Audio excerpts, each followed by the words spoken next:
आज पूरी मध्य प्रदेश कांग्रेस कमेटी, सारे हमारे एमएलएज, हमारे नेता प्रतिपक्ष, आदरणीय सभी वरिष्ठ जन,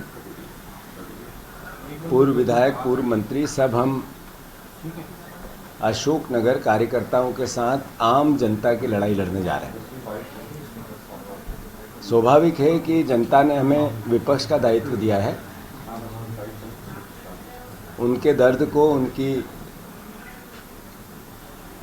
जितनी भी समस्याएं, उनको उनके सरकार द्वारा प्रशासन को जो निर्देश दिए जाते हैं और कार्यकर्ताओं को प्रतांत्रित किया जाता है, उसके खिलाफ, और जो बातें सरकार ने कही मध्य प्रदेश में सरकार बनाने से पहले भारतीय जनता पार्टी ने कही, उन वादों को पूरा करने की भावना को लेकर विपक्ष काम करता है। बार बार मैंने मोहन यादव जी से कई बार कहा, जब पहली बार सदन में नेता प्रतिपक्ष का भाषण हुआ तो उन्होंने उसमें भी इसी भावना को व्यक्त किया कि हम सकारात्मक विपक्ष की भूमिका निभाना चाहते हैं। अगर हम सकारात्मक विपक्ष की भूमिका निभाना चाहते हैं तो सरकार का स्वाभाविक है कि समस्याओं पे, पीड़ाओं पे, लोगों के दर्द पे, एसटी एससी के साथियों के अत्याचार पे और ओबीसी के परिवार के साथियों के हक और अधिकार की लड़ाई लड़ेंगे। सरकार इसको नकारात्मकता से लेती है, सरकार की ताकत का दुरुपयोग करती है, कार्यकर्ताओं पर मुकदमे करती है, नेताओं को डराती है। मध्य प्रदेश राजधानी बन गया एसटी एससी के अत्याचार की। मुख्यमंत्री भारतीय जनता पार्टी, जो कमलनाथ जी ने ओबीसी का आरक्षण दिया, उसको कहते हैं 4 लाइन पर्ची पे लिखकर कोई कानून बनता है क्या? मुख्यमंत्री की अपरिपक्वता को बताता है।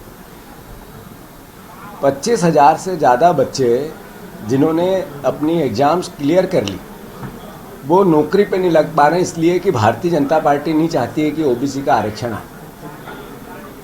ये अन्याय और अत्याचार एक अराजक सरकार कर सकती है, जो अपने ही बच्चों का गला कैसे घोटा जाता है।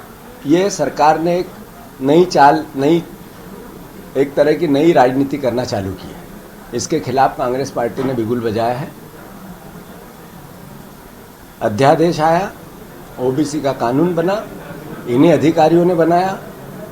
प्रशासन ने पूरी कार्रवाई नियम सम्मत करके राज्यपाल को भेजा, कानून बना और कानून पारित हुआ। ऐसे में मोहन यादव जी का ये कहना कि ओबीसी का हम फिर से कानून लाएंगे, मतलब एक मुख्यमंत्री को की गरिमा को गिराता है।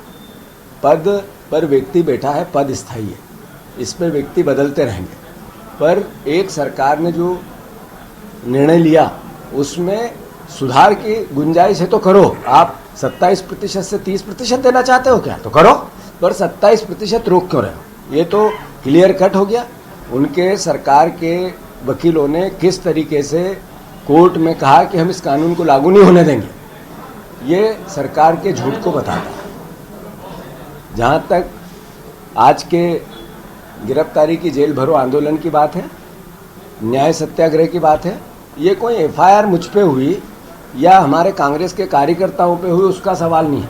ये सवाल है कि एक व्यक्ति पीड़ित था, उसने 50 जगह मुझे मल खिलाया गया इसकी शिकायत की, अलग अलग उसके वीडियो है, उसके साक्ष्य हैं।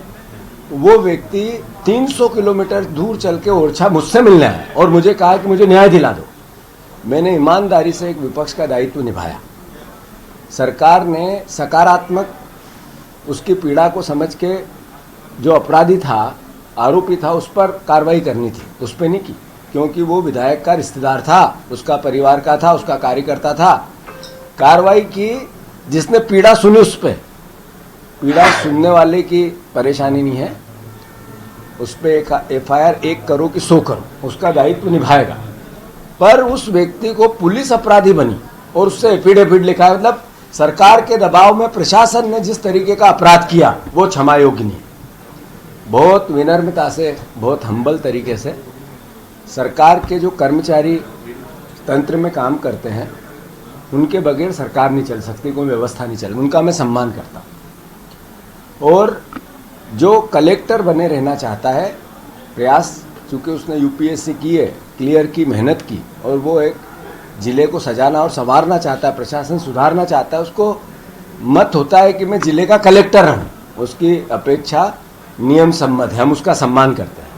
पर कलेक्टर रहने के लिए सरकार का पालतू तोता बन जाऊं, ये नहीं होगा।